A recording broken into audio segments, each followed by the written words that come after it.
वर्तमान में देश के दो पुराने नारे मुझे याद आ रहे हैं। बहुत थई महंगाई नी मार, अब की बार मोदी सरकार। बहुत थई पेट्रोल डीजल नी मार, अब की बार मोदी सरकार। आज 7 वर्ष पूरे हो रहे हैं। देश की जनता मोदी जी से पूछना चाहती है कि सत्ता में आने से पहले जो आपने नारे दिए, आज नारों को दुनिया याद दिला रही है कि जब कच्चे तेल के दाम ज्यादा थे, उसके उपरांत भी मनमोहन सिंह जी ने महंगाई के ऊपर कंट्रोल रखा और आज क्रूड ऑयल के दाम प्रति डॉलर कम होने के बावजूद भी आज देश के महंगाई की हालात क्या है, जनता जवाब पूछ रही है। आपका फर्ज बनता है कि आप जवाब दें। डीजल पेट्रोल 100 रुपये के पार है।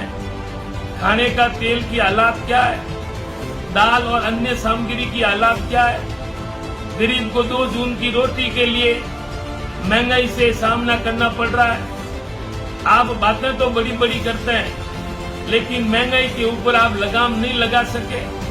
महंगाई के मामले में आप फेल साबित हुए हैं। जनता को जवाब दें और महंगाई कम करें। गरीब की नौकरियां, किसानों की आय दुगनी और 2 करोड़ नौकरी की बातें भले आपने की, लेकिन न तो नौकरियां मिली, बेरोजगार भटक रहा है, किसान सड़कों के ऊपर है। आय दुगने की बजाय आपने किसानों के लिए मिलने का समय आपके पास में नहीं है। आपने लोकतंत्र का मजाक किया है। आज इतने महीनों के बावजूद किसानों से आप नहीं मिले। जनता आपसे पूछना चाहती है कि आपने नारा दिया था, आज 300 रुपये गैस की टंकी की बजाय आज 900 रुपये है। इंदिरा उज्ज्वला योजना में आपने टंकियां की बातें बड़ी बड़ी की। मैंने मेरी माँ को धुआं फूंक करते हुए देखा, लेकिन आज माओ ने जो टंकियां ली आज खाली पड़ी है।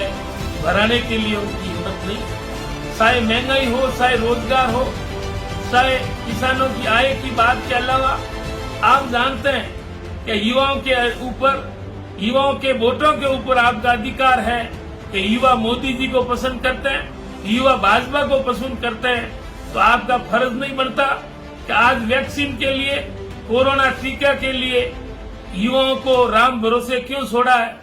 आज युवाओं के लिए आपने टीकों की व्यवस्था नहीं की। युवा बोल रहा है पैसे देने के लिए तैयार है, तो आज पैसों से भी टीका नहीं मिल रहा है। युवाओं को आपने राज्यों के भरोसे छोड़ दिया और वोट का अधिकार युवाओं का आप जता रहे हैं और युवाओं की टीकों की व्यवस्था आप नहीं कर रहे हैं। इनसे ज्यादा दुख की बात क्या हो सकती। जनता समझदार है, जनता समझती है और 7 सालों का जश्न मना रहे हैं। आपको जश्न मनाने का अधिकार नहीं है। जनता के जो दुख है, संकट है, उनमें मदद करें, महंगाई कम करें, आपका फर्ज है। लेकिन आप जश्न मना रहे हैं। जश्न मनाने की बजाय आप कह रहे हैं वो 70 साल में नहीं हुआ, वो 7 साल में हो गया। ये देश का पहला प्रधानमंत्री है जो एक मजबूत देश का प्रधानमंत्री जनता के सामने रोने की नौबत आती है। ये नौबत क्यों आ रही है? आप भावनाओं के बजाय मजबूत निर्णय लें और आप निर्णय लेने में फेल साबित हुए हैं। आपने देश के युवाओं के साथ